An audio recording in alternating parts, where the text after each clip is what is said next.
$1 trillion, not a billion. A trillion. That's a 1 with 12 zeros. It's more money than the GDP of most countries. More than the net worth of Elon Musk, Bezos, and Bill Gates combined. And somewhere on this planet, in theory, there could be someone who controls it. Today, we're stepping into the life of the world's only trillionaire. This isn't about what they own. It's about how they live, how they think, and how they move through a day that most of us couldn't comprehend. If you're fascinated by extreme wealth and power, hit that subscribe button right now because we're going deep. Let's begin.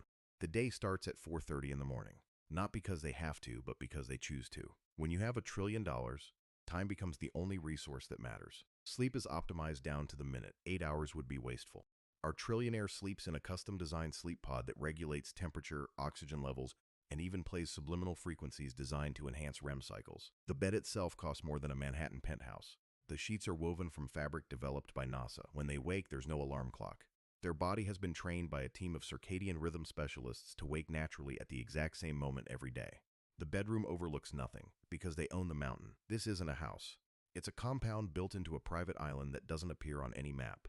The island was purchased through 17 shell companies, and the airspace above it is restricted. By 4:45, they're in the private gym. But this isn't a gym like you'd recognize. It's a biomechanics laboratory. A team of 3 trainers, 2 physical therapists, and 1 sports scientist are already waiting. The workout isn't about aesthetics, it's about longevity. Every movement is tracked by sensors embedded in the floor and clothing. Heart rate variability, muscle oxygen levels, and joint stress are measured in real time. The goal isn't to build muscle. It's to stay alive long enough to see the next century. They've invested hundreds of millions into anti-aging research, funding labs in Switzerland, Japan, and California. They receive quarterly infusions of experimental compounds that aren't available to the public and won't be for another decade. Their biological age is estimated to be 20 years younger than their chronological age. By 6 in the morning, breakfast is served. But calling it breakfast is misleading. It's a precisely calculated delivery of nutrients. The meal was designed by a team of nutritionists who analyze blood work weekly. Every calorie, every micronutrient, every gram of protein is intentional. The coffee is sourced from a single farm they own in Ethiopia. The beans are flown in weekly on a private jet. The water is filtered through a system that costs more than most people's cars. They don't eat for pleasure, they eat for performance. By 6:30, the first briefing begins. A team of analysts has been working through the night, monitoring global markets, political developments, and emerging threats. The trillionaire sits in a secure room, surrounded by screens displaying real-time data from every continent. They don't check their phone. They have people who check phones. Instead, they receive a distilled verbal report covering exactly what they need to know. Currency fluctuations in Asia. A pending vote in the European Parliament. A natural disaster that could disrupt supply chains. A startup in Tel Aviv that just filed a patent. They process information faster than most people can read it. Decisions that would take a boardroom hours to debate are made in seconds. Buy, sell, hold, investigate, deploy capital. Their wealth isn't sitting in a bank account. It's constantly moving, constantly working, spread across real estate, technology, commodities, private equity, sovereign debt, art, and assets most people have never heard of. By 7:30, they're on the first call of the day. But it's not a normal call. It's a conversation with a head of state. Presidents and prime ministers don't call them. They call presidents and prime ministers. This morning, it's about a mining contract in Central Africa, a rare earth mineral essential for battery production. Governments want it. Tech companies need it. And our trillionaire controls the land it's buried under. The conversation is polite but direct. There's no posturing, just terms. The leader on the other end of the line knows that this trillionaire has funded infrastructure projects, employed thousands of people, and holds more leverage than most nations. The call ends in 12 minutes. A deal worth billions is agreed upon in principle. Lawyers will spend the next 6 months drafting contracts, but the handshake, metaphorically speaking, has already happened. By 8 in the morning, they're in the strategy room. This is where the real work happens. A rotating cast of the world's top minds, economists, scientists, engineers, philosophers, sits around a table. These aren't employees. They're advisors, consultants, and visionaries paid millions just to think. Today's topic is water, not as a human right, but as an asset class. Climate change is accelerating, droughts are intensifying. Our trillionaire has been buying water rights, aquifers, desalination plants, and reservoir land for the past decade. The conversation isn't about helping people, it's about positioning. In 30 years, water could be more valuable than oil. They're not reacting to the future, they're building it. One advisor presents a model showing which regions will face the most severe shortages. Another discusses the geopolitical implications. A third proposes a partnership with the government to privatize a national water system. It's not evil. It's not altruistic. It's business on a scale that affects continents. By 10, the meeting ends. No votes are taken. The trillionaire simply nods, and the team knows what to do. Billions of dollars will move based on that nod. At 10:30, they take a walk. Not outside, but through their private gallery. This isn't a home. It's a museum. The walls are lined with art that the public thinks is hanging in major Institutions, paintings by Vermeer, Caravaggio, and Rothko, sculptures from antiquity, artifacts that archaeologists don't know are missing. Some pieces were acquired legally, others were acquired quietly. They don't look at the art for pleasure, they look at it as a store of value. Art doesn't crash, it doesn't inflate, it simply exists, appreciating silently over centuries. They stop in front of a painting. It's a lost Da Vinci, authenticated by a team they paid to stay silent. It's worth $500 million, but it will never be sold. It's a trophy.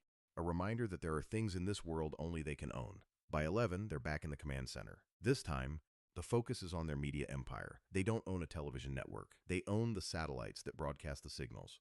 They don't own a newspaper. They own the supply chain that delivers the ink and paper. They've learned that controlling infrastructure is more powerful than controlling content. A team briefs them on a disinformation campaign that's trending online. It's about them. Conspiracy theories, rumors, speculation about their wealth. They smile. Good. Let people think they know. The truth is so much larger and so much quieter that the noise is just camouflage. They authorize a counter-narrative not to defend themselves, but to redirect attention. A foundation they control will announce a humanitarian initiative. The media will cover that instead. The story will shift. They don't fight narratives, they construct them. At noon, lunch is served. Again, it's not a meal, it's fuel they eat alone. Not because they're lonely, but because this is one of the few moments of true solitude. No advisors, no assistants, just silence.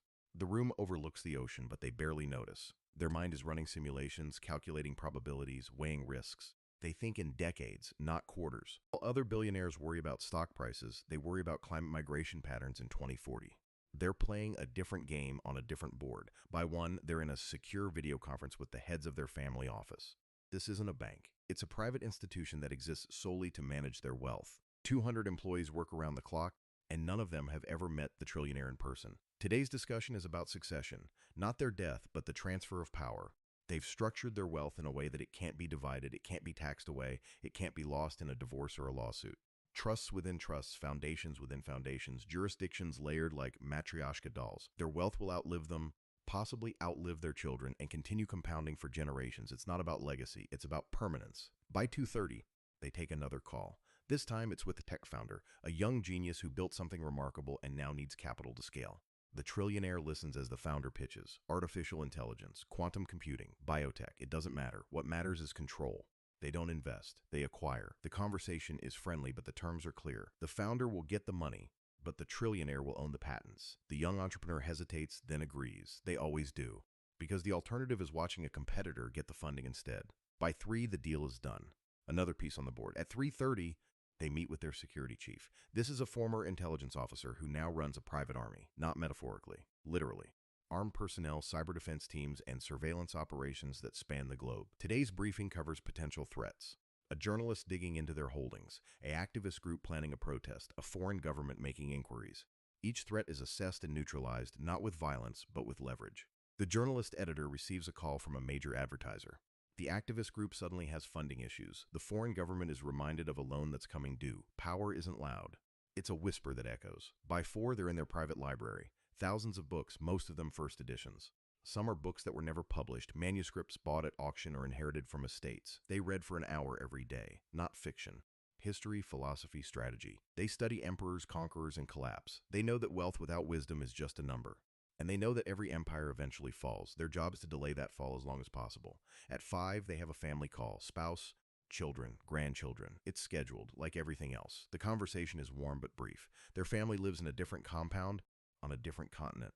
It's safer that way. Their children are raised with private tutors, never attending a school. They're taught languages, mathematics, history, and most importantly, discretion.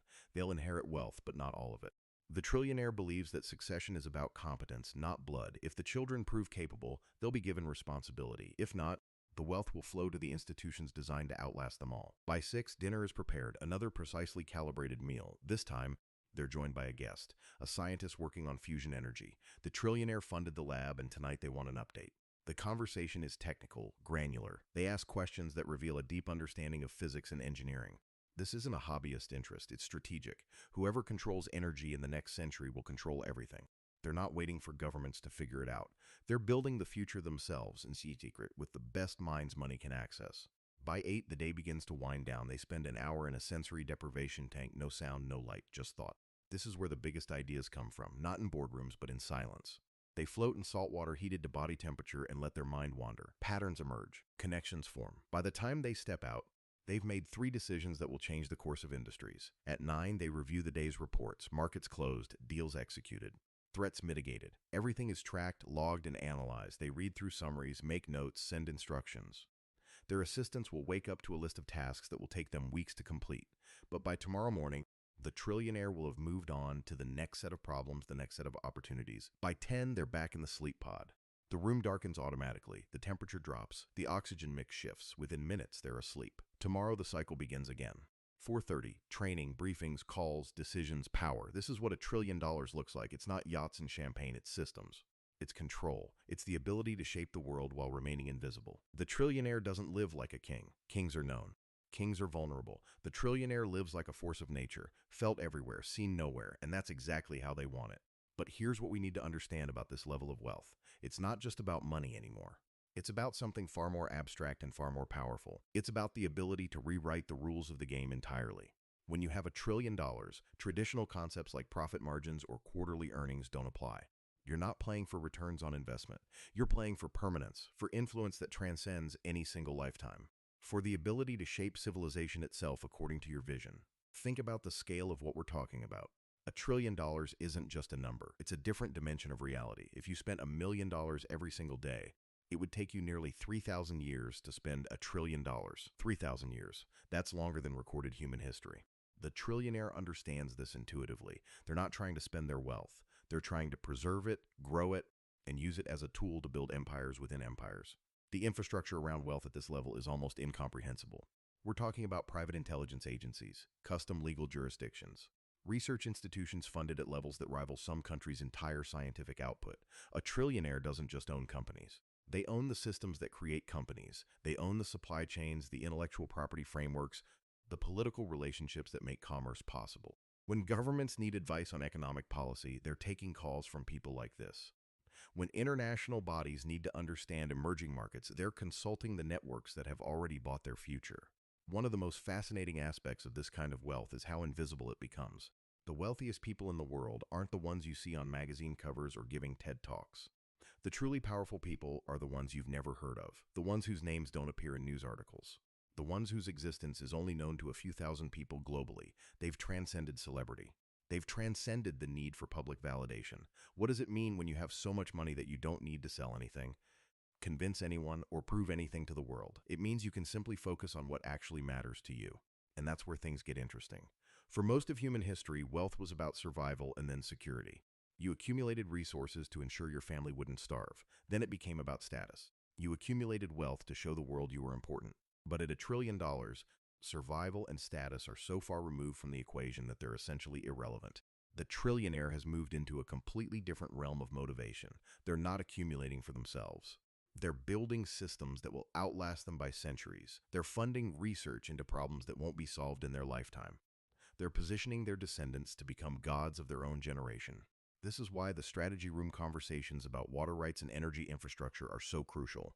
$1 trillion gives you the ability to see problems decades before they become crises and then position yourself to be the solution. Climate change, resource scarcity, technological disruption, geopolitical instability, these aren't threats to the trillionaire. They're opportunities. They're chessboards on which you can play moves that ordinary people can't even see yet. By the time a water shortage becomes a mainstream crisis, the trillionaire has already acquired the assets, the technology, and the political relationships to control the narrative and the market. What's perhaps most unsettling about extreme wealth at this level is how it corrupts the feedback loops that normally govern human behavior. For a billionaire, there's still some connection between their actions and consequences. They might lose $1 billion on a bad investment and actually feel it. But a trillionaire? Losses become statistical noise. You could make catastrophic mistakes and the wealth would barely dent.